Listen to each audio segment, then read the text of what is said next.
Hey guys, welcome to the channel. My name's Dan Heskett and today I'm going to be making my first video. A bit about me: I'm a mindset coach and high performance coach, and I specialise in working with traders, both professional and people going to become professionals.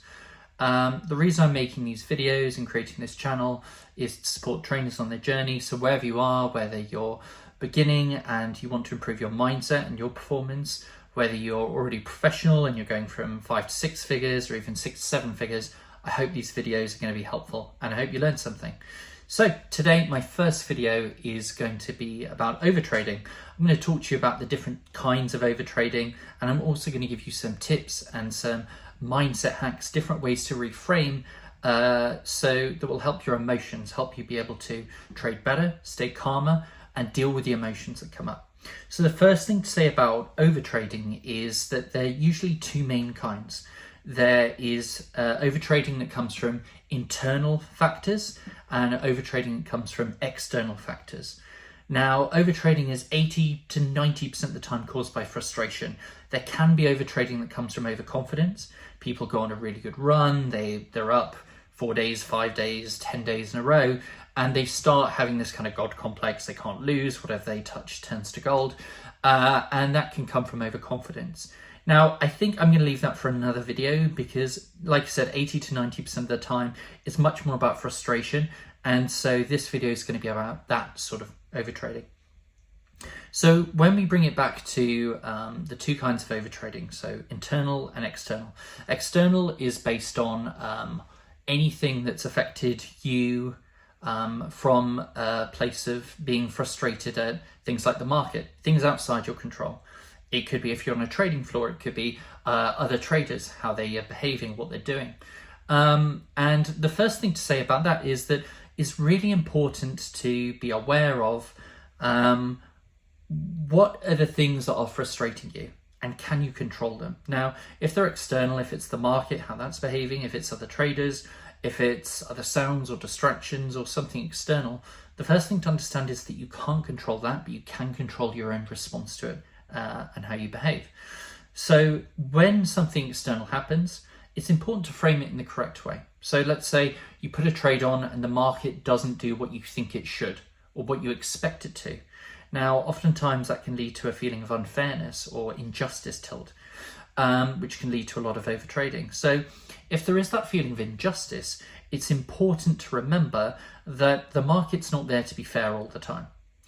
The market, if you choose to trade and you choose to put on a trade, you need to understand that even the best trade cannot have 100% success rate. There's always a chance that something happens. There could be a power cut. There could be something completely unknown in the market that comes out of nowhere that finds you completely flat-footed. It could be that this trade works 99 times out of 100 and that 1% of the time it doesn't work, and that's what happened this time.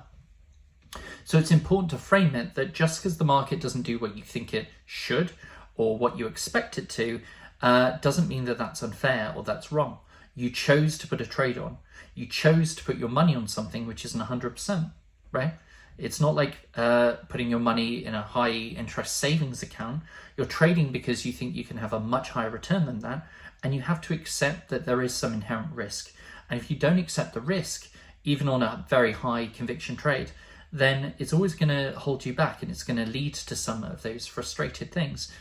The other form of kind of tilt and overtrading that comes from this is internal, and that's normally mistake tilt, mistake frustration. Now, mistake tilt comes from when you yourself feel like you've made a mistake. This causes what I call a cluster bomb effect, right? So if you've ever played Minesweep as a kid, you know that when you hit one mine, all the other mines blow up and the whole screen kind of goes dead and you've lost the game, because one mine blows up and then it blows up the other one, and the other one, it causes this chain reaction. Now, that's very similar to what happens with a lot of traders, where you may be trading well, feeling good, feeling confident, and then something happens. You make one mistake. Maybe you undersize a trade or oversize a trade, or you got in late, or you missed something because you were doing something else, or maybe you went to the toilet and that's when a trade happened. There are all these kind of things where you can feel guilty or annoyed because of something that happened, or something which you could have done better. Now, that is actually a big decision point and a big point where you can decide how the rest of the day is going to go. Do you make that one mistake? Let's say you missed a trade because you were looking at something else or you hesitated or whatever happened.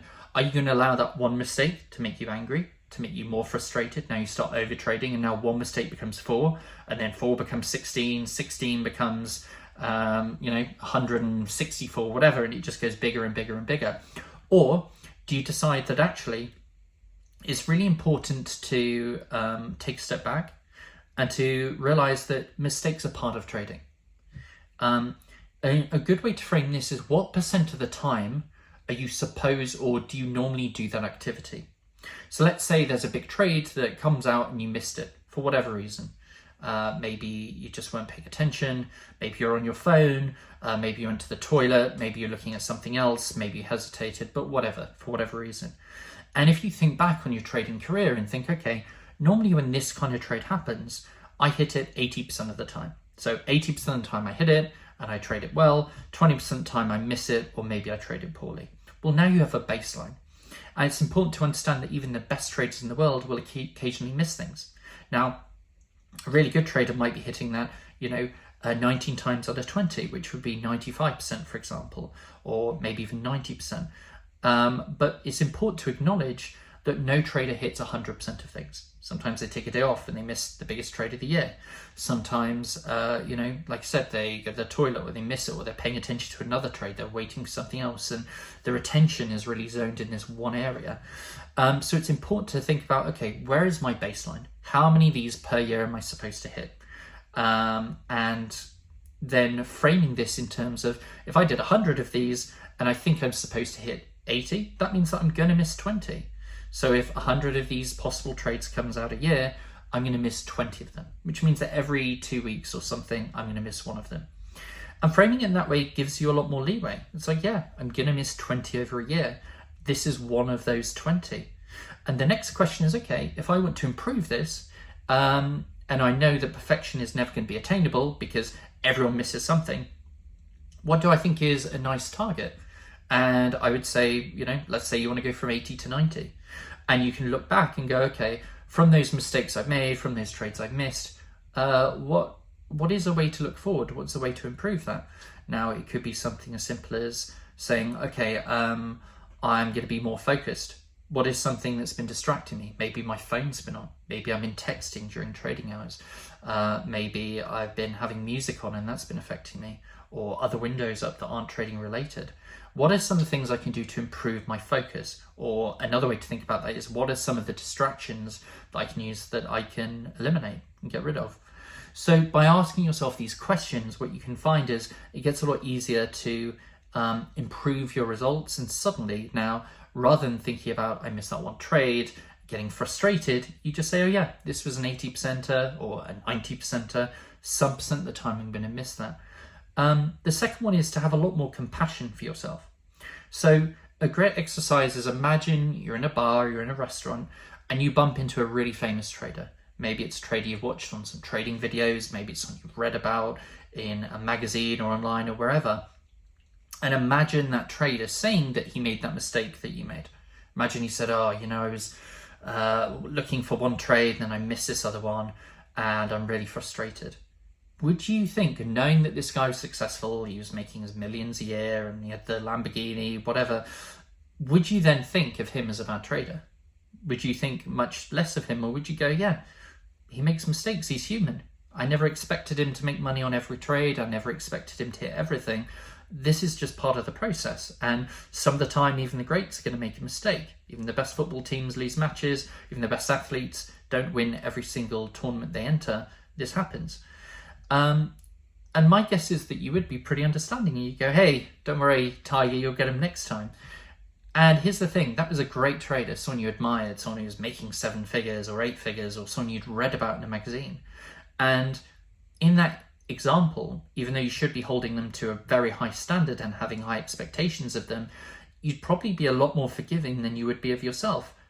And when you think of it that way, it's actually quite hypocritical. You're being really unfair to yourself, because you're being more tough on yourself than you would be on this world-class trader. And if you're watching this, I'm guessing you're probably not yet a world-class trader. If you are, welcome. Hope you enjoy it anyway. So there are a few thoughts on different ways to think about it. So a little bit of homework, a little bit of test that you can do is write down 3 times where you've overtraded in the past. Write down the trigger. What was the specific thing that happened that led you to overtrade? Was it overconfidence? Were you frustrated? And if you were frustrated, were you frustrated because of yourself, because you made a mistake? Or were you frustrated at something that happened externally? And then thinking about, okay, what was the voice in your head saying? What was that kind of internal dialogue? And understand, how do I change that? If you're being tough on yourself and beating yourself up, ask yourself, is that realistic? Is that reasonable? Is that fair? Am I being compassionate to myself? If that's the kind of self-talk I have, how would I feel if I saw someone in the street talking to a child or their friend like that? Would I want to call social services? And if the answer is yes, that means you're really not giving yourself the grace and the compassion, the understanding that will allow you to stay in this game for the long run. Because trading is a long-term game. Many people, I've worked with loads of guys who've been break even for several years, and then 5 years later, they're making 7 figures a year. So having that compassion, having that patience is so important. And by giving yourself that breathing room, you'll find that you make less mistakes. You trade better, you have more positive results, you now feel more confident, and everything starts to get better. So I really hope you've enjoyed this video. Like, subscribe if you want to see more, and I'll see you next time.